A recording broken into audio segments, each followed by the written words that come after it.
RRB ALP का latest update. जी हाँ, आज हम लोग देखेंगे आरआरबी एएलपी भर्ती 2024 जो आई है, उसमें हम लोग जानेंगे कि किस जोन में कितना फॉर्म भराया, उसमें कितने बच्चों के बीच में आपका कंपटीशन है। आपने अगर मुंबई बोर्ड भरा है तो आपको क्या करना है, अगर आपने बिलासपुर चुना है तो आपको कितना मेहनत करना पड़ेगा, अगर आपने कोलकाता जोन भरा है तो आप सेफ जोन में है कि नहीं।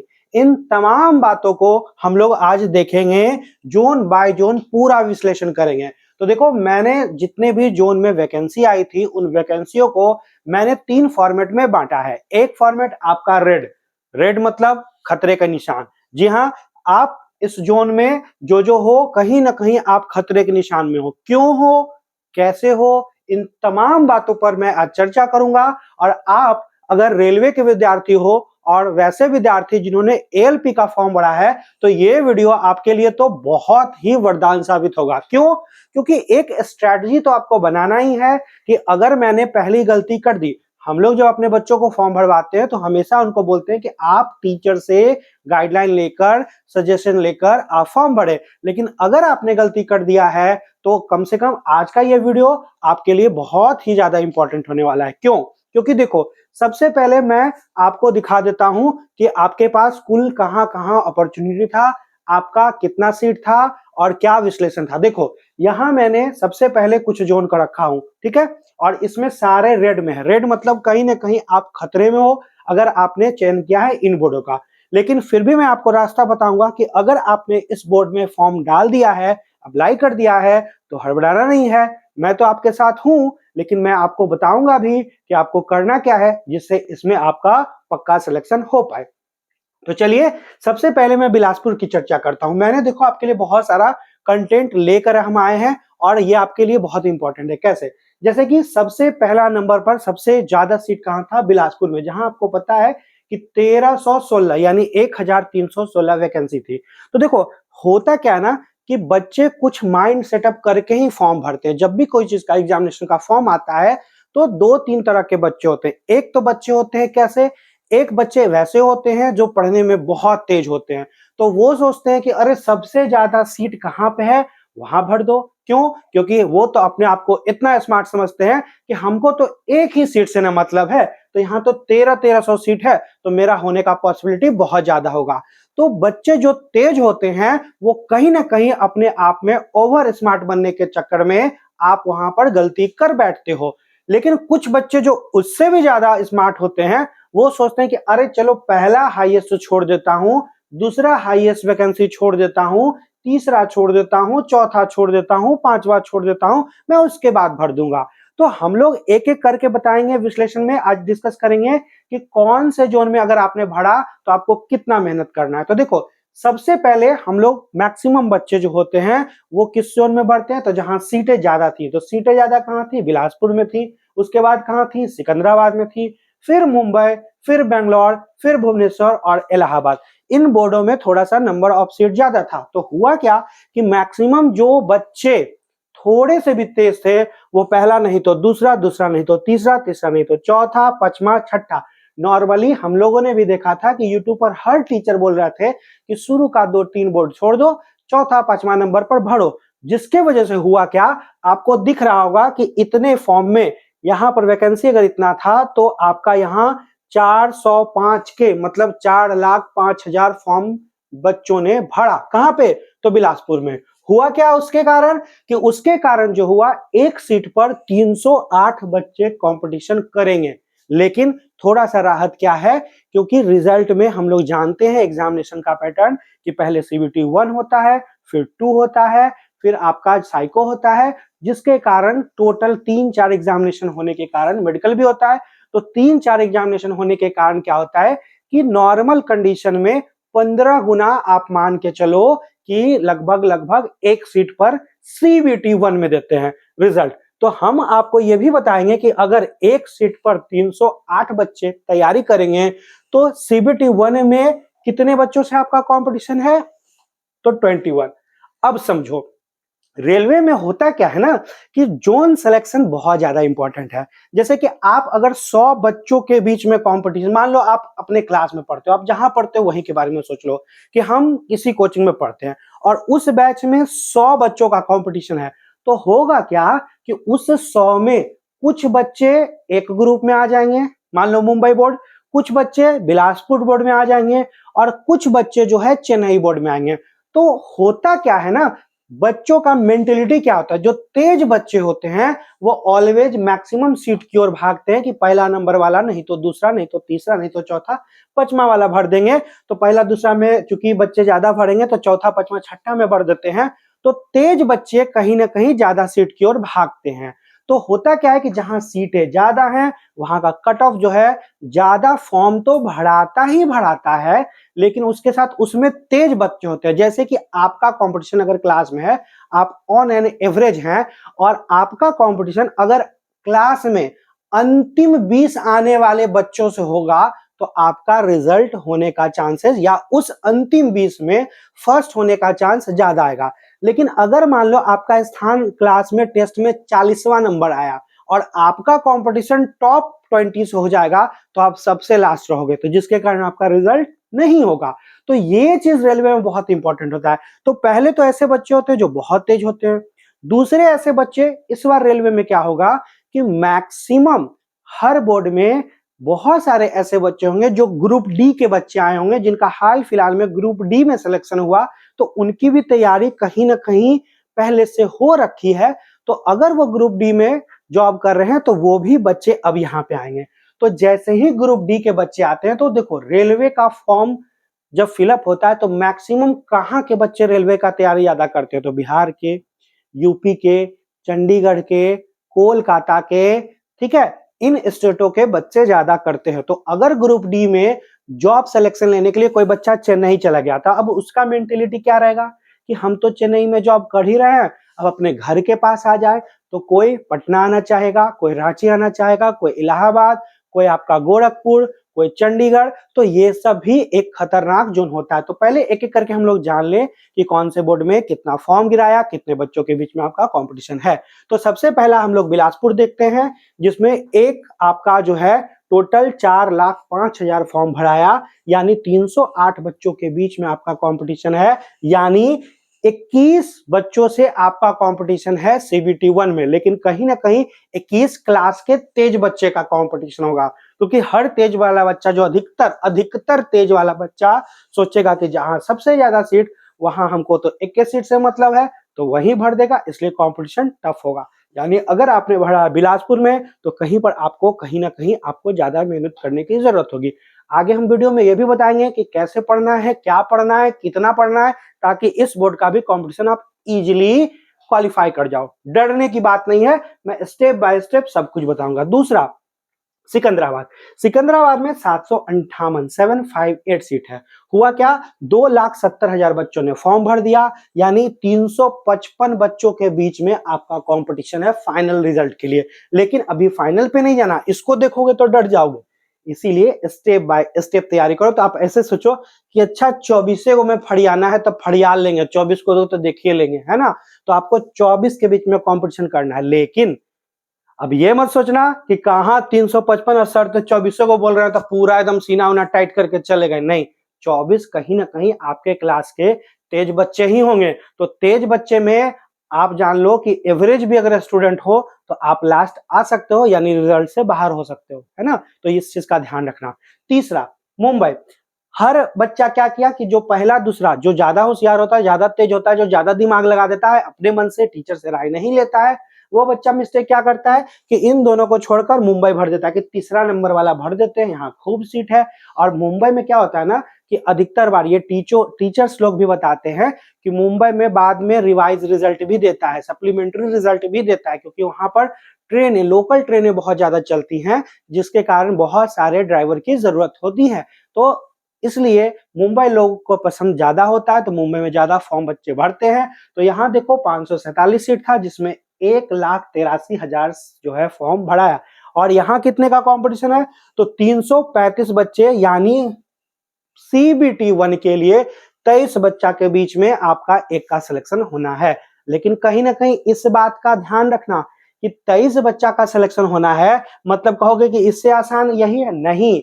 आप ध्यान रखो कि यहाँ आपका जो तेज बच्चा पहला दूसरा को छोड़ेगा वो यहाँ आएगा, यानी आपका यहाँ भी कंपटीशन क्लास के टॉप 23 बच्चों के बीच में आप हो, मतलब 23 को टॉप हो सकता है। अब सब तो टॉप नहीं होगा, लेकिन कुछ चौथा नंबर का, 5वां नंबर का, 10वां नंबर का, ऐसा ऐसा बहुत सारा बच्चा होगा, उसमें आप एक 25वां और 30वां स्थान लाने वाले भी हो सकते हो। तो कहीं ना कहीं कंपटीशन मुंबई में ज्यादा टफ होगा। उसी प्रकार चौथा बोर्ड बैंगलोर, सीट ज्यादा था 473 473, तो इसमें 1,62,000 फॉर्म भराया और इसमें फाइनल कंपटीशन मतलब कि 343 बच्चों में एक बच्चे का होगा। तो यानी कितना, यहां भी 23 है। तो यहां भी वही दिक्कत है कि जो तेज बच्चे, क्लास के टॉप बच्चे सोचते हैं कि हमको 21 सीट से मतलब है, वो पहला दूसरा तीसरा को जब छोड़ते हैं तो चौथा में आते हैं, यानी यहां भी कट ऑफ थोड़ा सा आप जान लो कि ज्यादा जाएगा। ठीक है, चौथा कौन सा है, भुवनेश्वर।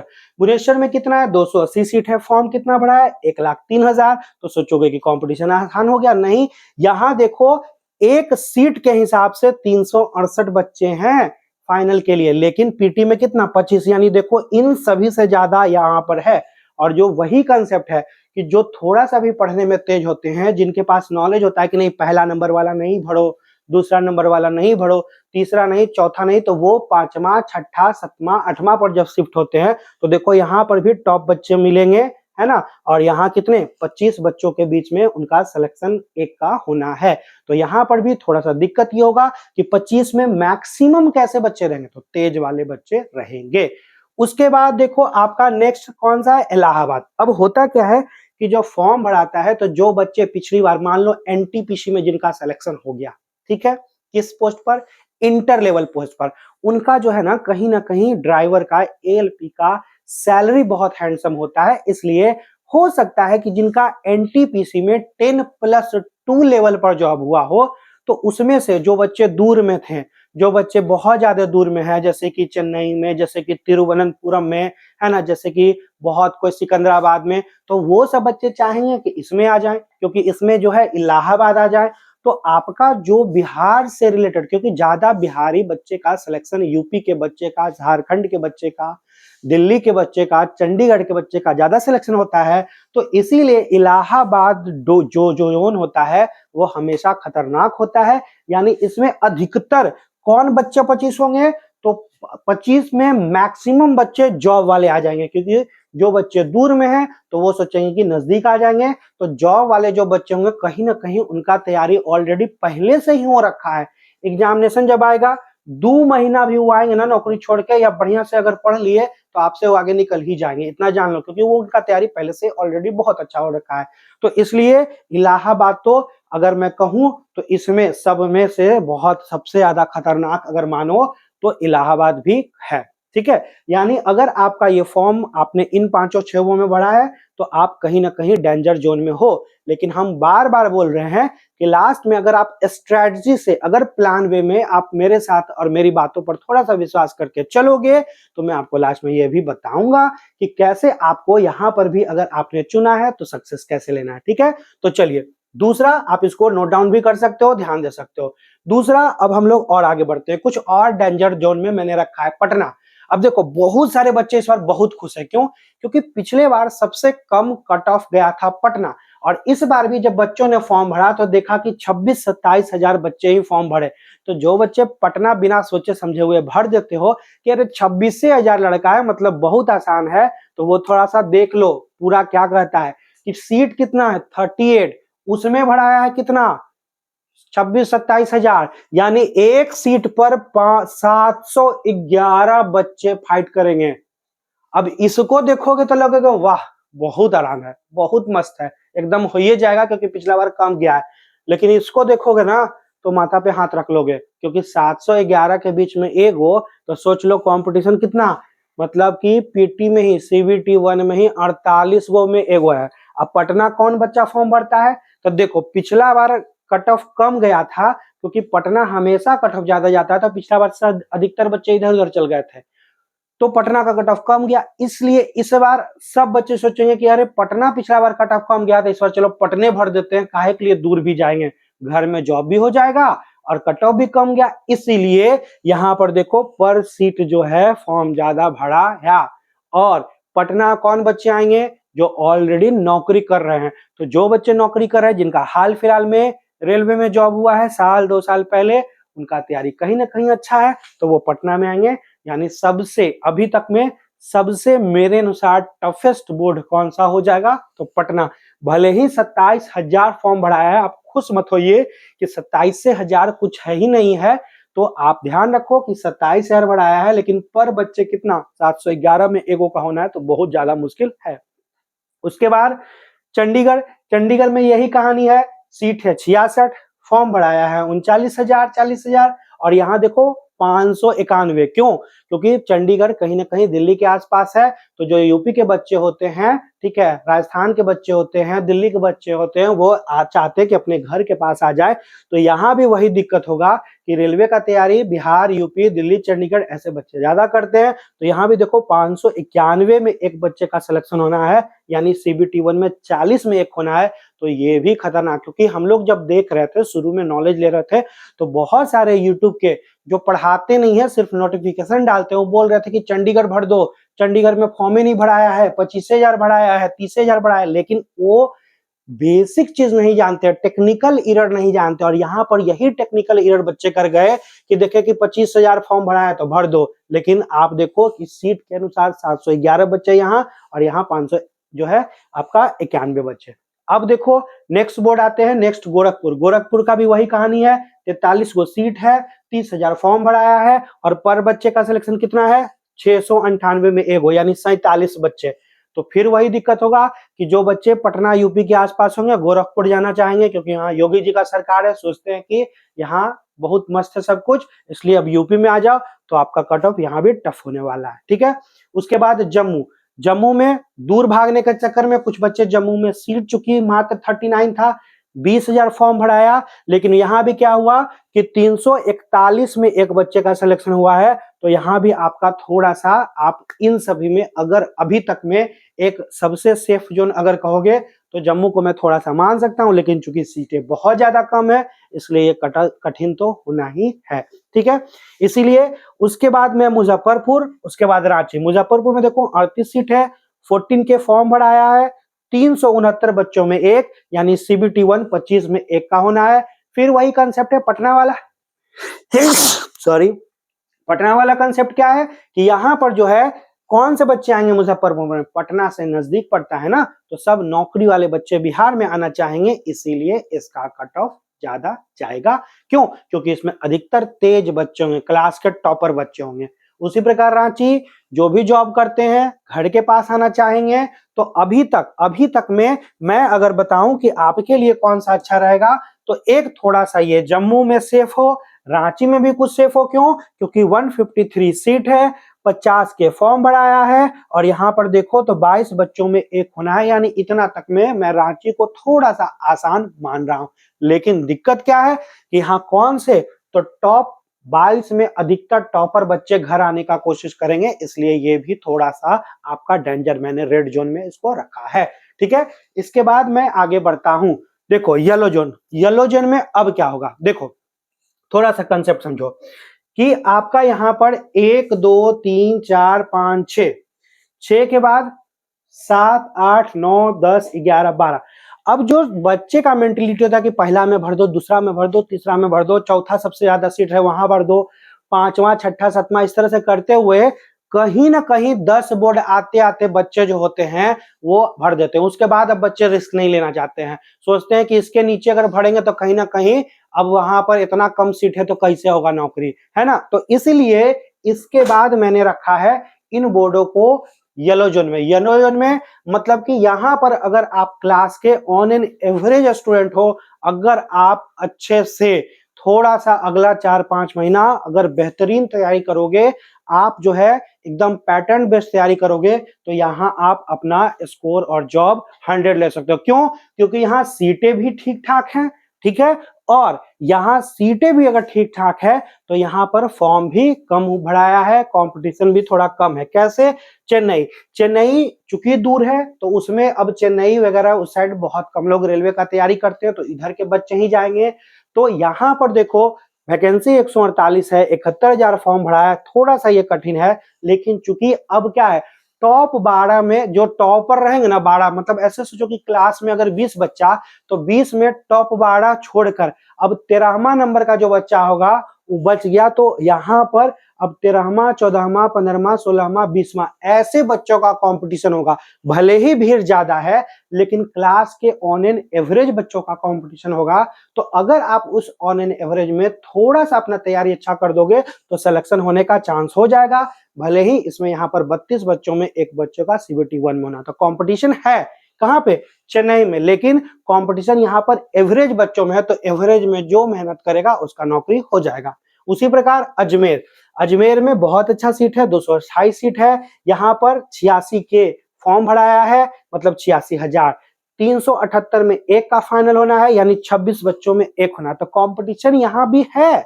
लेकिन आप ऐसे सोचो कि अगर क्लास में 100 बच्चे हैं तो टॉप 20 चले गए शुरू के 12 बोर्ड में। अब जो यहाँ कैसे बच्चे भरेंगे? तो जो 21 नंबर से 50-60 के बीच में जिनका रैंक आता है वैसे बच्चे होंगे। तो उस बच्चे में अगर आप थोड़ा सा मेहनत ज्यादा कर दोगे तो नौकरी होना आसान। टॉपर को पीछे करना मुश्किल होता है, लेकिन एवरेज स्टूडेंट को पीछे करना आसान हो जाएगा। कब? अगर आप मेहनत करोगे तब। यानी ये सेफ जोन है। उसके बाद अहमदाबाद, यहाँ 238 सीट है, 85 के फॉर्म बढ़ाया है, 24 बच्चों के बीच में एक का सिलेक्शन होना है।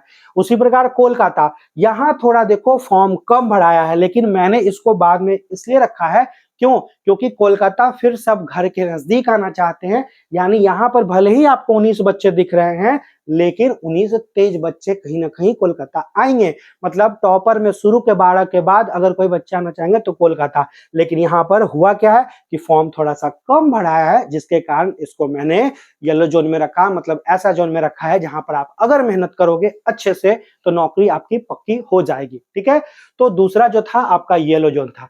तीसरा ग्रीन जोन, हरियाली, जिसमें आप थोड़ा सा पुश करोगे अपने आप को तो पास कर जाओगे। कौन सा बोर्ड? देखो गुवाहाटी, सीट बहुत कम है, मात्र 21,000 फॉर्म भराया है। यहाँ पर कंपटीशन थोड़ा सा है, 23 बच्चों में एक बच्चे हैं। लेकिन अब टॉपर हर बच्चे इस अंक को देखते हैं, इस अंक को 62 इतना कम है, कोई रिस्क लेना नहीं चाहेगा। तो ऑन एन एवरेज तैयारी करने वाले और टॉपर बच्चे शुरू के 16 जोन में चल जाएंगे। तो यहाँ पर बचेंगे कितना? 12 और 4 16 जोन में चल जाएंगे। तो अब टॉपर 16 के बाद जो बच्चे आएंगे वो ही यहाँ पर आएंगे। ठीक है, और यहाँ पर या तो वैसे बच्चे आएंगे जो माइंड गेम खेल कर आए हो, रिस्क लेकर आए हो, या गलती से फॉर्म भर दिए शुरू में बिना देखे समझे, अब उनके लिए ये पॉजिटिव हो गया है। तो इसीलिए यहाँ पर सीट कम है, इसीलिए मैंने इनको ग्रीन जोन में रखा है। क्यों? क्योंकि टॉपर 16 से आप बाहर हो, 62 में कोई रिस्क लेना ही नहीं चाहेगा। ठीक है, उसी प्रकार सिलीगुड़ी में 67 सीट है, 21,000 फॉर्म भराया है। आपका आप देखो कितना, 308 में एक बच्चे का होना, यानी 21 बच्चों के बीच में एक सिलेक्शन। सीट चूंकि बहुत कम है, यहाँ कोई रिस्क लेना नहीं चाहेगा, तो लोकल बच्चे ही होंगे। और आप लोग जानते हो कि इन स्टेटों में जनरल कॉम्पिटिशन तैयारी करने वाले बहुत कम बच्चे होते हैं, जनसंख्या की दृष्टि से भर देते हैं फॉर्म, लेकिन उधर के बच्चे जनरल कॉम्पिटिशन की तैयारी कम करते हैं, इसलिए मैंने इन्हें ग्रीन जोन में रखा है। मालदा सबसे सेफ जोन, बहुत आसान। क्यों? क्योंकि 217 सीट है, 55 के मात्र फॉर्म भराया है। और अगर 55 के फॉर्म भराया है तो देखो सबसे ज्यादा अभी तक में एक इकलौता ऐसा बोर्ड है जहां 254 में एक बच्चों का सिलेक्शन होना है, यानी 17 में एक। अब सोचो कि 17 में एक, तो टॉपर तो चले गए टॉप 16 जोन में। तो अब जो बच्चे बचे हुए हैं वो या तो बहुत सोच समझ कर यहाँ बढ़े हैं, और नहीं तो यहाँ के लोकल बच्चे होंगे। लोकल बच्चे मालदा साइड में भी कम तैयारी होता है, इसलिए जो बच्चे भर दिए हो मालदा, तो अब जो है एकदम टेंशन फ्री हो जाओ, और आपका जो है आम खाने का दिन मालदा वाला आ जाएगा, अगर आप एक बार मेहनत करके नौकरी कर लिए तो। ठीक है, और वहां मालदा आम नहीं मिलता है, मैंने ऐसे ही बोल दिया, लेकिन आप इस चीज का ध्यान रखो। अब भोपाल जोन, ये भी ग्रीन जोन में। क्यों? क्योंकि सीट बहुत अच्छा खासा है, फॉर्म मात्र 65 के बढ़ाया है। यहाँ कॉम्पिटिशन 229 बचे, यानी इससे भी कम है। यानी यहाँ पर कितना, तो चूंकि फॉर्म थोड़ा सा ज्यादा बड़ा है इसलिए 19 बच्चों के एक में। देखो यहाँ पर 254 है लेकिन सीटें ज्यादा हैं इसलिए यहाँ पर 17 के अनुसार यहाँ पर आपका 19 में एक का सिलेक्शन होना है, ठीक है। उसी प्रकार अंतिम में तिरुवनंतपुरम, यहाँ सीट कम है, रिस्क बच्चा कम लेगा, और ये आपका पता है कि इंडिया के एक अंतिम छोर में है तो उतना दूर कोई जाना चाहता नहीं है, इसलिए यहाँ पर जो है 70 सीट में मात्र 17,000 फॉर्म ही भराया है, यानी यहाँ देखो 243। तो इन 3 जोन में जो बच्चे मालदा भरे हो, भोपाल भरे हो और तिरुवनंतपुरम भरे हो, मालदा, भोपाल, तिरुवनंतपुरम, वो एकदम ग्रीन ग्रीन ग्रीन जोन में हो, आप अगर थोड़ा सा अच्छे से तैयारी करोगे ना तो पास हो जाओगे, ठीक है। तो ये था पूरा कंसेप्ट कि आपका किस जोन में हो तो आपका चांसेस कितना ज्यादा होता है। अब हम लोग जानेंगे कि सिलेबस क्या है, कैसे तैयारी करना है, ठीक है। देखो फर्स्ट स्टेज में CBT 1 होगा, फिर सेकंड स्टेज में CBT 2 होगा, फिर कंप्यूटर बेस्ड एप्टीट्यूड टेस्ट जिसको हम लोग साइको के नाम से जानते हैं, फिर डॉक्यूमेंट वेरिफिकेशन होता है और लास्ट में मेडिकल। इसमें आंख पर थोड़ा विशेष ध्यान रखना है, आंख का थोड़ा सा देखा जाता है क्योंकि आंख रेलवे में पता है कि ट्रेनें जब चलाते हैं तो देखकर ही काम लगाया जाता है। अभी हम लोग उतना डेवलप नहीं है कि सब सिस्टम लगा हुआ है तो आंख का इंपॉर्टेंस है इसमें, तो आंख का थोड़ा सा अच्छे से इसमें जांच होता है। आगे आते हैं, देखो क्या है कि पहला पैटर्न, एग्जाम पैटर्न क्या है, तो फर्स्ट स्टेज जो होता है CBT 1, इसमें देखो 75 क्वेश्चन होता है और टोटल कितने मिनट का, तो टोटल आपका जो है 60 मिनट का होता है, यानी 60 मिनट में 75 क्वेश्चन है। लेकिन एग्जामिनेशन का पैटर्न क्या होगा, पकड़ना। तो देखो CBT 1 में, ये CBT 1 में आपका क्या होगा कि आपका 75 में टोटल क्वेश्चन कितना है, 75 में, 75 में देखो मैथ कितना 20, रीजनिंग कितना 25, साइंस कितना 20, जनरल अवेयरनेस कितना 10, यानी टोटल कितना 75 क्वेश्चन। यानी समझ लो इस बात को कि अब सोचो कि आपका मैथ और रीजनिंग मिलाकर ही आपका कितना क्वेश्चन है, तो आपका 45 क्वेश्चन। अब एक चीज जान लो, चाहे आप मुंबई बोर्ड भरे हो, चाहे आप बिलासपुर भरे हो, चाहे आप कोलकाता भरे हो, कोई भी जोन का बोर्ड भरे हो, एक चीज ध्यान रखना, अगर आप इस 75 में मेरी बात को सुन लो, अगर आप 50 प्लस स्कोर कर लोगे तो आपका CBT 1 मैक्सिमम बोर्ड में हो जाएगा। मेरी बात को फिर से सुन लो, इस 75 क्वेश्चन में अगर आप 50 से ज्यादा क्वेश्चन अटेम्प्ट कर लोगे तो निश्चित तौर पर सिलेक्शन हो जाएगा। अब एक चीज और सुन लो, एग्जामिनेशन होता है ऑनलाइन। ऑनलाइन में क्या होता है कि लगातार 1 महीने परीक्षा चलती है, कहीं कहीं डेढ़ महीने तक परीक्षा चलती है। तो इसमें क्या होता है कि नॉर्मलाइजेशन होता है। नॉर्मलाइजेशन में क्या होता है, आज तक कोई टीचर डिफाइन नहीं कर पाए, लेकिन मैंने भी बहुत एग्जाम दिया है तो मुझे समझ में आता है कि नॉर्मलाइजेशन में अगर आप कठिन प्रश्नों को अगर आप सही बनाते हो तो आपका थोड़ा सा मार्क्स ज्यादा बढ़ेगा। फिर से समझे, नॉर्मलाइजेशन में अगर आप कठिन प्रश्नों को बनाते हो तो आपका मार्क्स ज्यादा पड़ेगा। कठिन कौन सा प्रश्न होता है, तो देखो नॉर्मली क्या होता है ना कि जीके उके में आपका सब प्रश्न इक्वली होता है। जैसे मैं आपसे कह दूं कि मैथ का सबसे कठिन चैप्टर बता दो तो बोलोगे सर चक्रवृद्धि ब्याज, बोलोगे सर क्षेत्रफल और आयतन। लेकिन जीके में कोई कठिन है तो सब कठिन है एक तरफ से, और नहीं तो सब आसान है। अगर आपको आता है तो कठिन है, नहीं है बल्कि आसान है, अगर आपको आता है तो आसान है और नहीं आता है तो कठिन है। तो इसीलिए क्या होता है कि जीके में थोड़ा और आपका जीएस में क्या होता है कि जीएस में तो थोड़ा सा समझ में आ रहा है कि थोड़ा सा मैथ पूछ दिया तो वो कठिन के श्रेणी में रखा जाता है, अधिकतर बच्चे उसको नहीं बनाते हैं। लेकिन जनरल अवेयर्स जिसको आता है उसके लिए आसान, जिसको नहीं आता उसके लिए कठिन। तो इसमें क्या होता है ना कि अगर आप इसमें मैक्सिमम क्वेश्चन भी बना लोगे तो आपका नॉर्मलाइजेशन में मार्क्स थोड़ा कम बढ़ेगा। लेकिन अगर मैथ रीजनिंग में अगर आप प्रश्न बनाओगे, क्योंकि ये किस चीज का फॉर्म है, रेलवे का, और रेलवे का बच्चा का ना नॉर्मली क्या होता है कि जीके में बढ़िया होता है, तो सब बच्चा ये मैक्सिमम बनेवे करेगा, इसी में लड़का रेलवे का गड़बड़ाता है। इसलिए अगर आप इसको अच्छे से बनाओगे तो नॉर्मलाइजेशन में आपका मार्क्स थोड़ा ज्यादा बढ़ेगा। और देख लो मैंने क्या कहा, 75 में अगर 50 नंबर ले आए मतलब आपका पीटी हो गया, चाहे कोई भी बोर्ड हो, जान लो। तो अब सोचो कि 50 नंबर लाने के लिए अगर आप 45 भी सही बना लेते हो तो नॉर्मलाइजेशन में पॉसिबल है कि आपका जो है 50 तक पहुंच जाएगा। दूसरा चीज, अब सोचो कि मैथे और रीजनिंग अगर 45 को पूछता है तो पहला प्रायोरिटी आप करो कि इसमें 35 प्लस बनाने का कोशिश करो। मैथ रीजनिंग में मिनिमम 35 प्लस, बनाना है। और अगर इसमें 35 बना लिए तो इस क्वेश्चन में अगर 15 मतलब कि अगर आधा 50% नंबर भी अगर यहां पर आप ले आओगे तो कहीं ना कहीं देखो आप दोनों को जोड़ोगे तो 50 प्लस में चले जाओगे, यानी सेफ हो जाओगे। तो पैटर्न समझना है, ठीक है। ये था, पहले होगा सीबीटी 1, उसके बाद दूसरा क्या होता है तो सीबीटी 2। सीबीटी 2 दो टाइप का होता है, एक पार्ट 1 होता है, एक पार्ट 2 होता है। हम लोग एक एक करके देखेंगे। देखो यहाँ पर, ठीक है। पार्ट 1 में क्या होगा, 25 मैथ 25 रीजनिंग। मतलब देखो आपका 100 क्वेश्चन है जिसमें आधा मैथ रीजनिंग है। मतलब अब समझो यहां पर बेसिक साइंस एंड इंजीनियरिंग है। आप लोग जहां बैठे वहीं से बताना मुझे कि आप अगर आईटीआई कहीं से किए हो तो कितने ऐसे लड़के हो जो आईटीआई पढ़ के पास किए हो। तो बोलोगे कि 10 गो में ना 10 गो में इक्के गो 2 गो ऐसा लड़का होगा जो आईटीआई पढ़ के पास किया होगा। मतलब कि कहीं ना कहीं 10 क्या हम 100 में चर्चा कर देना तो सब आईटीआई का डिग्री ऐसा ही लेता है। 100 में 95 लड़का बिना पढ़े हुए ही दे दिया है सर्टिफिकेट, कहीं ना कहीं से जुगाड़ करके ले आया है। जुगाड़ क्या मतलब तरीके से ही आपने दिया है, लेकिन आपने अपने कॉलेज में पढ़ा नहीं अच्छे से। मतलब मैक्सिमम बच्चे बेसिक साइंस एंड इंजीनियरिंग यानी 40 क्वेश्चन में सब गोलम गोल होते हो। यानी इसमें आप कितनों पढ़ लोगे ना तो जो टॉपर भी रहेगा, सुन लो, जो टॉपर भी रहेगा वो 25 नंबर लाएगा। आप थोड़ा सा भी पढ़ लोगे ना तो 15 ले आओगे। यानी इसमें ज्यादा का टॉपर और आप में ज्यादा का फर्क नहीं होगा। लेकिन यहाँ ये जो पेपर है 50 नंबर का, इसमें आप सोचो कि यहां पर मैक्सिमम बच्चों को 20 से 25 के बीच में स्कोर आएगा ही आएगा, ठीक है। टॉपर को भी यही आएगा, इससे ज्यादा नहीं आने वाला है।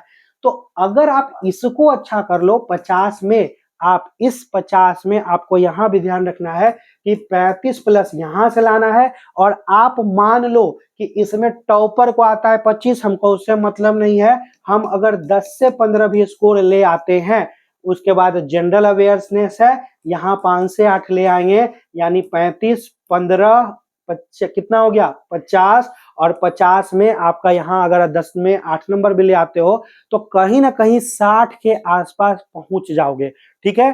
तो जो अब ध्यान रखो 60 के अगर आप आसपास पहुंच जाओगे तो आपका सीबीटी 2 भी हो जाएगा। यानी सीबीटी 2 में मेरे अनुसार आपका 60 प्लस जो होगा वो सेफ स्कोर होगा, ठीक है। और उसमें मैंने 35 बोला है, 35 बहुत ज्यादा स्कोर नहीं है, आप थोड़ा सा मेहनत करके कर लोगे। लेकिन यहां भी देखो वेटेज किसका है तो मैथ और रीजनिंग का थोड़ा सा ज्यादा वेटेज है। यानी रीजनिंग में नॉर्मलाइजेशन में मार्क्स कैसे उठता है तो सिटिंग अरेंजमेंट, पजल, सिलोजिज्म, कथन निष्कर्ष, वेन डायग्राम, ठीक है, फिगर काउंटिंग, कैलेंडर, क्लॉक, ये सब कठिन चैप्टर होता है। अगर इस पर मेहनत करोगे ना तो आपका नॉर्मलाइजेशन में मार्क्स थोड़ा सा ज्यादा बढ़ेगा। तो आप ध्यान रखो। उसके बाद हम लोग तीसरा जो आते हैं पार्ट बी। पार्ट बी में क्या होता है ट्रेड टेस्ट, जहां पर आपका प्रोफेशनल नॉलेज होता है। इसमें बस क्वालिफाई करना होता है, ठीक है। तो आप इसको इजीली क्वालिफाई कर पाओगे, यहाँ से कोई दिक्कत नहीं है। पिछले बार जो है आपका 28 से 30 के बीच में जो बच्चे मार्क्स लाए थे वो कट गए थे, तो यहाँ पर भी कोई विशेष दिक्कत नहीं है। इसके बाद फिर क्या होता है कि आपका जो होता है तीसरा जो होता है टेस्ट वो साइको का टेस्ट होता है। वो थोड़ा सा बेसिक चीज है, उसमें बेसिक चीजों को पढ़ोगे तो इजीली आप पास कर जाओगे। तो आप एक बार देख लो फिर से कि करना क्या है आपको। तो आप किस जोन में हो, आप सेफ जोन में हो, ग्रीन जोन में हो तो बस थोड़ा सा रेगुलर हो जाओ। मतलब अगर आप ग्रीन जोन में हो ना तो अगला 5-6 महीना एक बार जोर लगा दो, 100% जॉब हो जाएगा। अगर आप येलो जोन में हो तो कहीं ना कहीं आपको एक बार अच्छे से मेहनत करने की जरूरत है, तो यहाँ भी नौकरी होने का चांसेस बहुत ज्यादा है।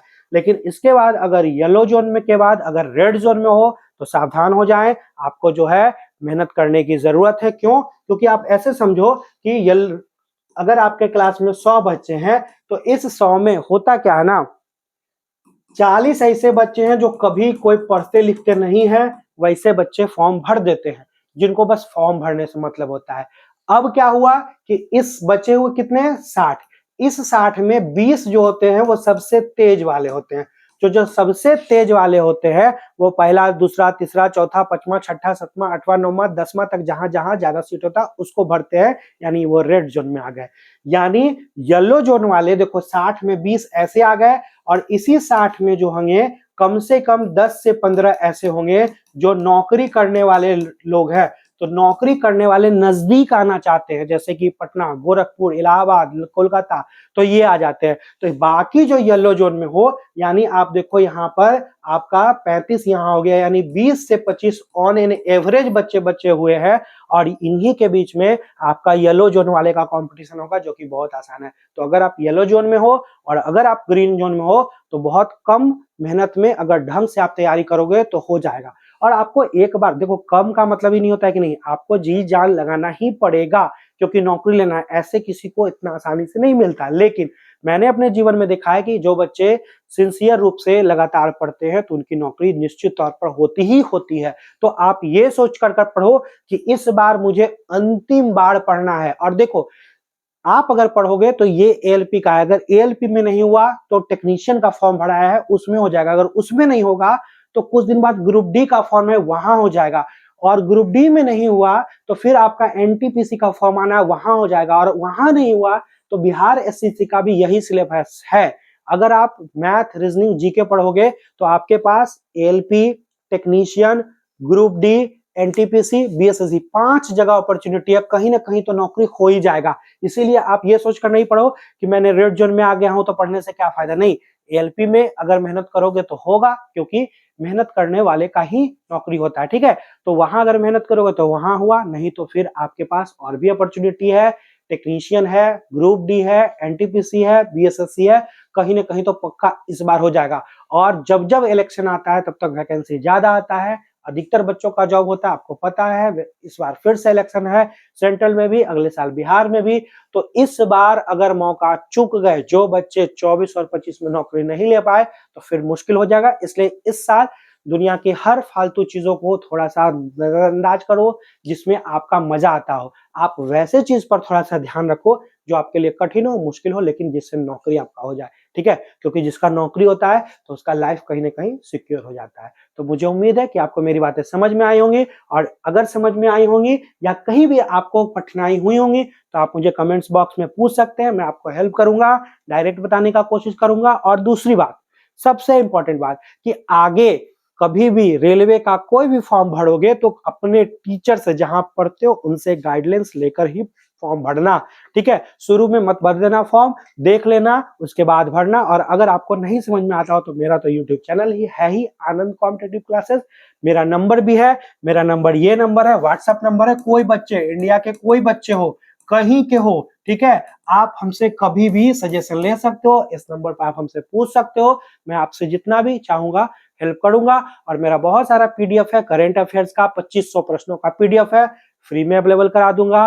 और भी बहुत सारा पीडीएफ है, फ्री में अवेलेबल करा दूंगा। हमारे यूट्यूब चैनल पर भी बहुत सारा कंटेंट है, आप फ्री में वहां से पढ़े और ज्यादा से ज्यादा टीचरों से मदद ले। Thank you.